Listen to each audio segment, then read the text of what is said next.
What is this? GAC. GAC. Black GAC. Black GAC. Galvanized cable. Galvanized aircraft cable. That's what it stands for. Tensile strength? Tensile strength, 2,000 pounds. This is 1/8 inch cable. 1/4 inch cable, it goes up to, I think, 3,200. And that's what we have out on our battens, is 1/4 inch galvanized aircraft cable. In a permanent situation, this is wrapped around the batten like this, and it's clamped using the NICO press sleeve, which is here, NICO. When you fold the cable over, and there are 2 holes in the NICO press sleeve, so you feed the cable through this way and bring it back around, and then you crimp it here. And you guys have played with these things that are called bolt cutters. You call them bolt cutters, but then you see that it's got like 3 little holes in it. Those are crimpers. And once you crimp this NICO press sleeve, this connection now is as strong as this cable. This connection will now hold 2,000 pounds on this GAC. And the larger the cable, the larger the press sleeve has to be. All right? So this is what we use to fly scenery. This is a turnbuckle. Where have you heard of a turnbuckle before? Oh no, what you just asked me. Wrestling. On wrestling rings, on boxing rings. He's got them in the turnbuckles, right? Okay? You hear it in movies all the time. We don't have rings. This is used to adjust. This is used to adjust the trim or tension in the line. So if you are hanging a flat, put this through here. Demonstrate. Help me out here, assistant. Hold that. So you're going to put this inside. You're going to run the bolt through, and you're going to put the nut on. All right. I'm going to get close and personal here. There's a hole. Can you see the hole right there? There's a hole in the bolt itself. The hole is for you to insert some type of cotter pin. A pin that's, you've all seen a cotter pin before. It goes through the hole and then it folds over. The 2 pieces split. That's to keep that from coming out. That cotter pin keeps this nut from coming off of here. If this comes off of here, then this scenery falls. And it usually falls on an actor. Not good. Okay?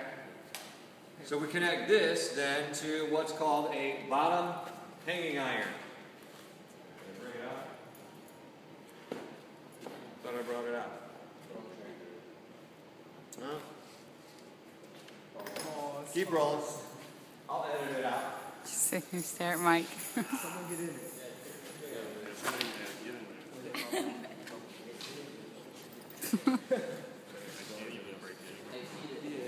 You want to do it?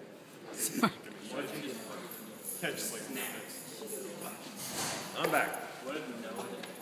Yeah. Yeah. No would be bad. Okay. Bottom hanging iron. Hooked hanging iron.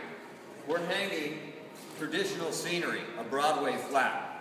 What we're going to do is connect the turnbuckle to this bottom hanging iron. Alright. And then put the nut on, put our cotter pin in the hole.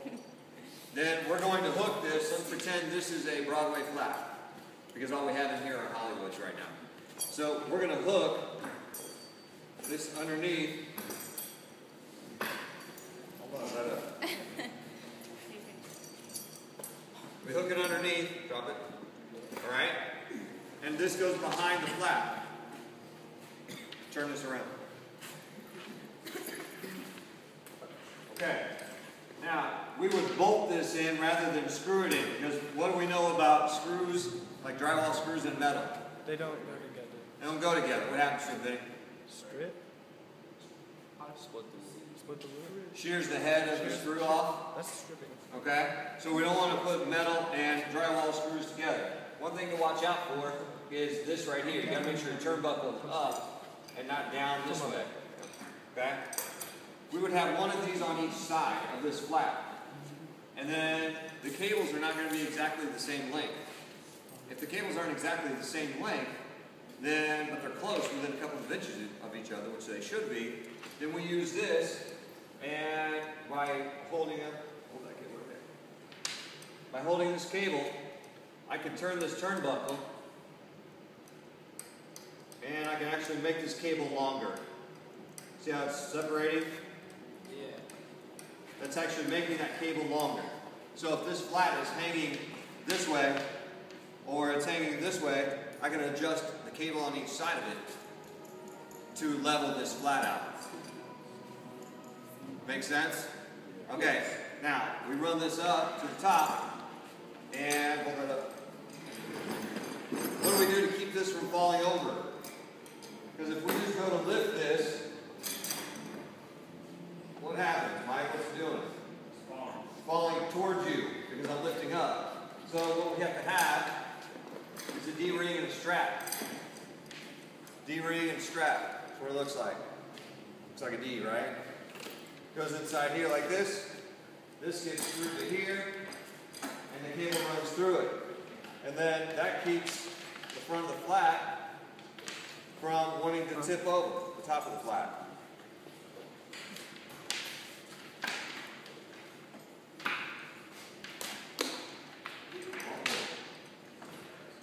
With me? Yeah. Turn it to the side of it so that's it. Turn it. There you go. See? Now, my problem with this is that it lets it lean forward. So what I do is I take the D-ring out of the equation. I turn the strap sideways like this. And I put it through that way. Here, I should see. Now I want to let it lean forward. So with 1/8 inch cable, you can do this. You can probably do this up to 1/4 inch cable as well. And it will allow you to hang that in place. Again, I would bolt this and not screw it. You can screw it as long as you use and don't screw it. Bolting is always a better way. Run the bolts so that the heads are in the front and the bolts sticking out the back, and then you put your nut on and you tighten it down. That keeps this flat from tipping over. Okay? Quick review. What's this called? What's this? What is it? Clip. No, not a clip. What goes with it? D-ring. C-ring. Sometimes. D-ring and strap. D-ring and strap. What is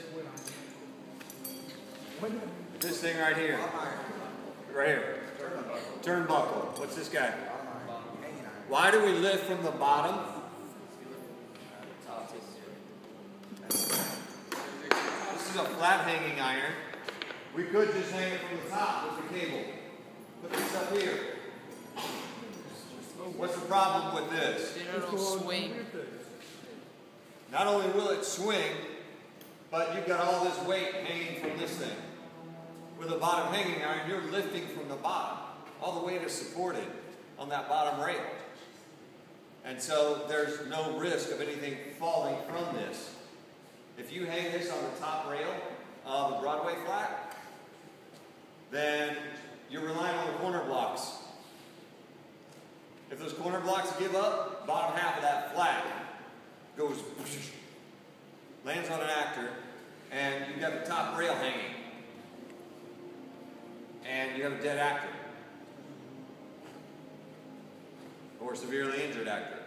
So that's why we don't hang from the top rail with a flat hanging iron. This can be used in place of a D-ring and strap. So you can hang it right here and run your cable through that, and that'll work as well. Okay? That helped with some of the terms and things that you saw, and all the load and shock and all the shock load rating and factor of 8 to 10. What is that? Oh, that's 80 to what? 8 pounds. 8 to 10 times the actual weight of the scenery? Yeah? That weighs 100 pounds. All of this stuff that I've just shown you, all this hardware, needs to be able to hold 800 to 1,000 pounds. Because of inertia, momentum built up as it's flying in, comes to an abrupt stop. That scenery actually weighs more than it is. Like you in a car slams into a tree, do you stop? Nope, you keep going. Boom. Momentum. Okay, I'll give you chapter 7 back tomorrow. I want you to do chapter 4 tonight for homework. I'll get it on Angel correctly. Oh, it's not and good. Can we stop it? I'll pass back to chapter 7.